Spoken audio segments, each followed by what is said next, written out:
And conscious though I am of how inflammatory this particular word is, and understandably and correctly so, we may have time to examine that element of the conversation shortly. But we will begin, Alonso, if we may, with what you describe as a consensus. What underpins this consensus now that the word is appropriate?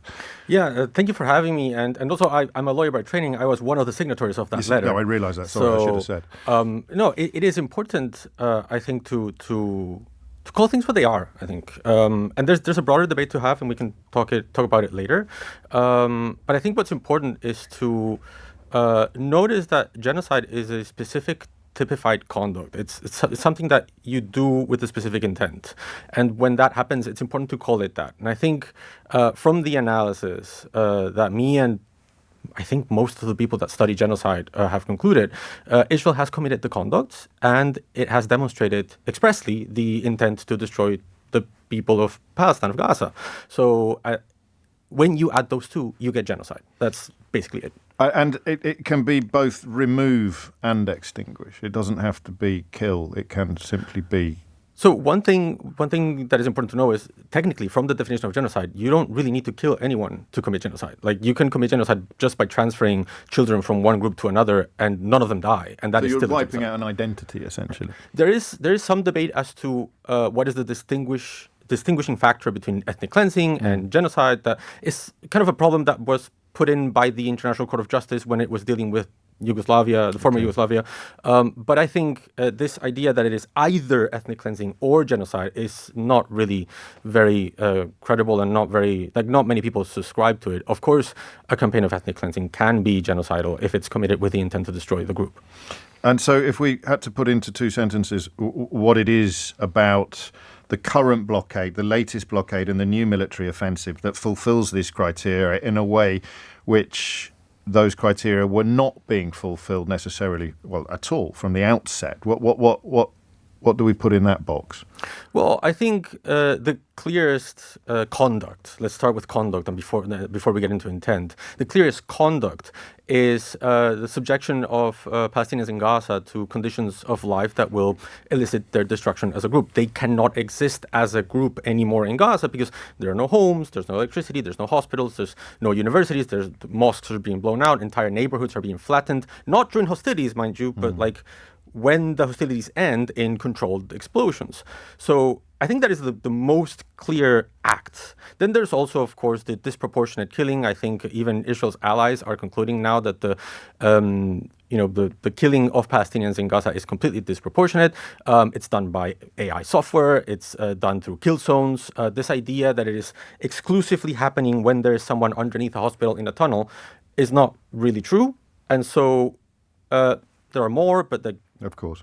But let's say those two things, coupled with the continuous and throughout the entire hierarchy of Israel's state apparatus, from head of state, ministers, military officers, and soldiers, all repeating the same kind of language of there are no uninvolved civilians, we need to destroy the seed of Amalek from the world, and these are human animals. When you couple those two, you get a genocide. I mean, for me, that was an early stumbling point. The likes of Smotrich and Ben-Gvir and others in that administration were not even hiding their hopes that this kind of conduct would occur, and yet hoping for it doesn't qualify as doing it. Is it too crass to look for dates, to look for a pivotal point when a line was crossed, when genocide became applicable in ways that it hadn't been previously? I think we as humans are able to see when something is off. Like if you didn't the Irish go there in February of 2024? I forget whether they used the word or whether they just ramped up the response to much higher levels than other Western countries had done at that point. So I think the first one to say the word was Ras Siegel, which was like 10 days after, saying there was a textbook case of genocide. If you look at other genocides, it took Romeo Dallaire 3 days to send a letter to the United Nations saying there's going to be a genocide in Rwanda. 3 days. He had a conversation with an informant on, I think, January 8th of 1994. And by January 11, he was warning the UN. The UN did not listen. And by April, there was a genocide. So it really, I don't think we should focus on like at what point. No, I know. But rather the whole process. This is important with like sharing isolated snippets of like the head of state or the head of government talking is also probably not enough. People say horrible things sometimes, and that does not mean that a genocide is happening. But when you couple that with soldiers, with military officers, with the entire government saying the same things over and over again repeatedly, then you need to start to listen. And these are the dots that you've joined together in the film that you've posted on social media, because there's a lot of moving parts to the argument. Why does it matter so much that this word, if indeed you think it does, I presume you do because you've put so much work into justifying its use, why does it matter so much that this incredibly inflammatory, particularly for obvious reasons in the context of an Israeli government, why does it matter so much that this word is in the vocabulary of public discourse? Because I think it is important to accept that the international community, the global order that we have today, was pretty much born out of several genocides. The entire experience of colonialism was littered with genocides. And it took us until 1948 to sort of accept, this is a thing that happens. This is a thing that has happened in the past many times, not just during the Holocaust, but of course during the Holocaust. And being in this situation where we know that genocide happens a lot, you cannot construct a definition of genocide that is continuously reduced in scope. The Balkan Wars were not a full genocide. Only Srebrenica was a genocide. And with legal standards that now force us to like try and reduce the amount of things that we can call a genocide.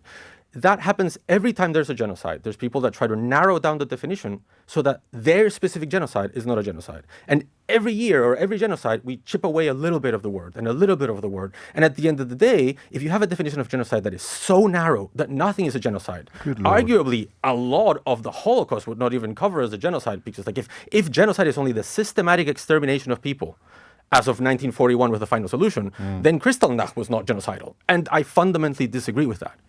So we need a definition of genocide that is workable, not designed from the perspective of how do I make this thing that we are committing that I don't want to be a genocide, not a genocide, and start looking at the whole process holistically, because genocide is an integral part of the history of the world.